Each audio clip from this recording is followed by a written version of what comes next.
এখন রান্না করতে যাচ্ছি বেগুন আলু বড়ির তরকারি। এর জন্য কড়াইতে দিয়ে দিচ্ছি তেল। এখন আমি ভেজে নেব পেঁয়াজ কুচিগুলো। পেঁয়াজ কুচিগুলো ভাজা হয়ে গেলে এবার ভেজে নেব বড়িগুলো। বড়িগুলোও আমি হালকা লাল করে ভেজে নেব। বড়িগুলোও কিন্তু হালকা লাল করে ভেজে নিয়েছি, এবার আমি নামিয়ে নিচ্ছি। এবার দিয়ে দেব বেটে রাখা মশলা। এখানে আমি জিরে, সরিষা আর মরিচ বেটে নিয়েছি।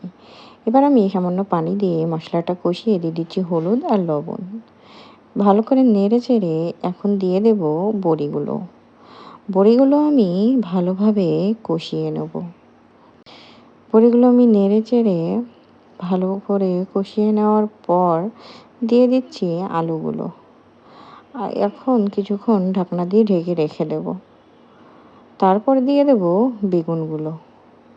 বেগুনগুলো একে একে দিয়ে ভালো করে নেড়ে চেড়ে দিয়ে দেব বেগুন সেদ্ধ করার জন্য পরিমাণ মতো পানি দিয়ে কিছুক্ষণ ঢাকনা দিয়ে ঢেকে রেখে দেব।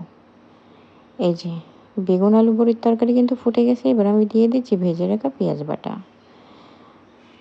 আমার তরকারি কিন্তু প্রায় হয়ে এসছে। এবার আমি নামিয়ে নিচ্ছি।